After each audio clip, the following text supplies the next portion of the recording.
नमस्कार, फाइटर समाचार में आपका स्वागत है। पेश आज 20 अगस्त दोपहर 3 बजे राजस्थान की खास खबरें। राजस्थान एसओजी ने सीनियर टीचर भर्ती पेपर लीक मामले के मास्टरमाइंड भूपेंद्र सारण की गर्लफ्रेंड प्रियंका बिश्नोई के खिलाफ केस दर्ज किया है। प्रियंका पर आरोप है कि उसने 4 परीक्षाओं में फर्जी सर्टिफिकेट लगाए और पास की। एसओजी को इसकी जानकारी कर्मचारी चयन बोर्ड से मिली थी।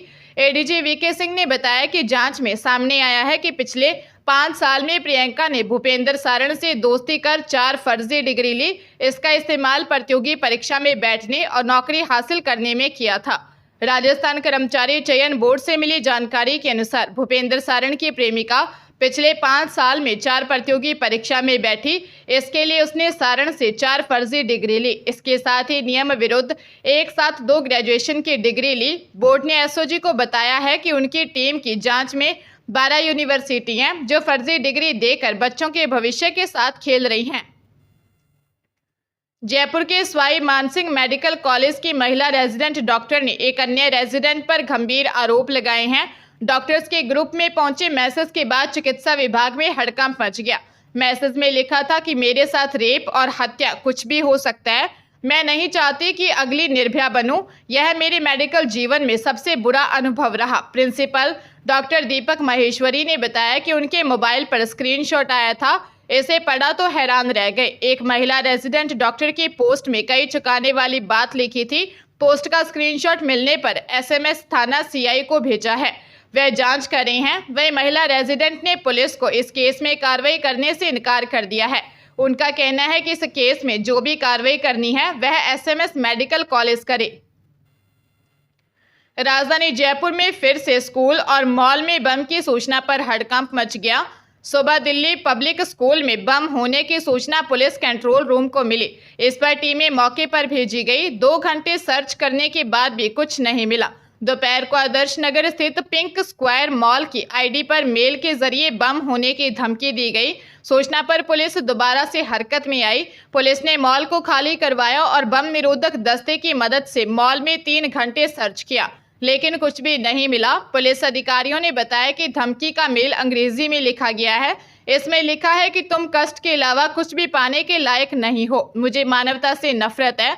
तुम में से कोई भी जीने लायक नहीं है। मैं तुम सबको मार दूंगा। पुलिस मान रही है कि कोई पुलिस को परेशान करने के लिए इस तरह से मेल और मैसेज कर रहा है। Rajasthan state medical dental counselling board Jaipur द्वारा राउंड 1 रजिस्टर्ड कैंडिडेट्स के लिए डॉक्यूमेंट वेरिफिकेशन की प्रक्रिया स्थगित कर दी गई है। डॉक्यूमेंट वेरिफिकेशन का कार्य अब राउंड 1 की सीट आवंटन प्रक्रिया समाप्त होने के बाद संपन्न किया जाएगा। यह जानकारी Rajasthan state medical dental counselling board Jaipur की ऑफिशियल वेबसाइट पर एक नोटिफिकेशन के जरिए उपलब्ध करवाई गई है। एजुकेशन एक्सपर्ट्स ने अनुसार दिव्यांग, डिफेंस, पैरामिलिट्री फोर्सेस तथा एनआरआई कैंडिडेट्स के डॉक्यूमेंट वेरिफिकेशन की प्रक्रिया यथावत तौर पर 23 अगस्त को संपन्न की जाएगी। राउंड 1 काउंसलिंग के रजिस्ट्रेशन की अंतिम तिथि कल 21 अगस्त है। राजस्थान में बारिश का दौर फिर से शुरू हो गया है। भरतपुर, जयपुर संभाग के जिलों में कई जगह 2 इंच तक बरसात हुई। 22 अगस्त से राजस्थान में तेज बारिश का दौर शुरू होने की संभावना है। वहीं आज 12 जिलों में कहीं कहीं भारी बारिश हो सकती है। पिछले 24 घंटे में सबसे ज्यादा बरसात भरतपुर के भुसावर इलाके में 63 mm दर्ज हुई। भरतपुर के बयाना में 14, वैर में 10, कुम्हेर में 24, धौलपुर के मनिया में 51, सवाईमाधोपुर के बामनवास में 48, करौली के नदौती में 48, अलवर के बानसूर में 25, दौसा के बैजूपाड़ा में 55, महुआ में 32 mm बरसात दर्ज हुई। मौसम विज्ञान केंद्र जयपुर के मुताबिक 20 और 21 अगस्त को प्रदेश में बारिश का कोई अलर्ट नहीं है। पूर्वी राजस्थान के जिलों में लोकल स्तर पर बारिश हो सकती है। जोधपुर की जयनारायण व्यास यूनिवर्सिटी कैंपस में पूर्व छात्र को 4 युवकों ने पीटा। युवक हॉस्टल के रूम में सो रहा था, तभी 4 युवक कमरे में घुस गए।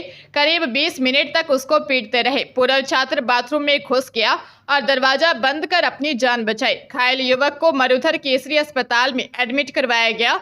पूर्व छात्र का 7 दिन पहले युवकों से किसी बात को लेकर विवाद हो गया था। घटना के 2 वीडियो भी सामने आए हैं। पुलिस वीडियो के आधार पर आरोपियों की तलाश में जुटी है। रातानाडा थाना अधिकारी प्रदीप डागा ने बताया कि 35 वर्षीय घायल जेठू सिंह JAVU का छात्र रह चुका है। हॉस्टल नंबर 3 के 9 नंबर हॉल में ओम सिंह के गुट ने उसके साथ मारपीट की है। फिलहाल रिपोर्ट नहीं दी गई है। बांसवाड़ा के सदर थाना क्षेत्र के सुभाष नगर सामरिया गांव में एक पुत्र ने पिता की हत्या कर दी। घटना की जानकारी पर पुलिस के आला अधिकारी भी मौके पर पहुंचे। थानाधिकारी ने बताया कि संघर्ष में घायल हुए आरोपी को डिटेन कर अस्पताल में भर्ती करवाया है। 50 वर्षीय कैप्सन अपने घर के अहाते में बैठा था, तभी उसका 26 वर्षीय पुत्र दिलीप आया और पिता से 5,000 रुपये मांगे। पिता के इनकार करने पर दोनों में विवाद होने लगा।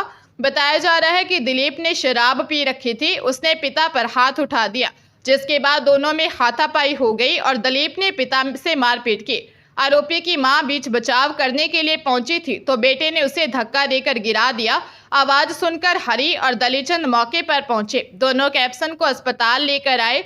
यहां डॉक्टर ने कैप्सन को मृत घोषित कर दिया। भरतपुर शिक्षा विभाग के संयुक्त निदेशक रामखिलाड़ी बैरवा को रिटायरमेंट से 12 दिन पहले निलंबित कर दिया गया है। जानकारी के अनुसार संयुक्त निदेशक के खिलाफ लगातार मिल रही शिकायतों के बाद संयुक्त शासन सचिव मनीष गोयल ने निलंबन के आदेश जारी किए। आदेश में बताया कि शिक्षा विभाग के संयुक्त निदेशक रामखिलाड़ी बैरवा के खिलाफ लगातार शिकायतें मिल रही थी। शिकायतों में बताया गया था कि उन्होंने अपने कर्तव्य का पालन लापरवाही पूर्वक किया है। इसके बाद राजस्थान सिविल सेवा नियम 1958 के नियम नंबर 13 को प्रयोग करते हुए रामखिलाड़ी बैरवा को तुरंत निलंबित किया गया। रामखिलाड़ी बैरवा निलंबन के दौरान मुख्यालय शिक्षा विभाग शासन सचिवालय में रहेंगे। रामखिलाड़ी बैरवा को नियमानुसार भत्ता मिलेगा। कोटा वर्धमान महावीर खुला विश्वविद्यालय की ओर से हुई प्री DLED परीक्षा के पहले आवंटन के बाद अपवर्ड मूवमेंट का रिजल्ट जारी कर दिया गया। अपवर्ड मूवमेंट में आवंटित 3,870 सीट अपग्रेड हुई हैं। संबंधित अभ्यर्थी 22 अगस्त तक आवंटित नए शिक्षण संस्थानों में फिर से रिपोर्ट और दस्तावेज का वेरिफिकेशन करवा सकेंगे। कुलपति प्रोफेसर कैलाश सोडानी ने बताया कि अपवर्ड मूवमेंट प्रक्रिया पूरी होने के बाद शेष 3500 सीट के लिए जल्द ही द्वितीय आवंटन सूची जारी की जाएगी।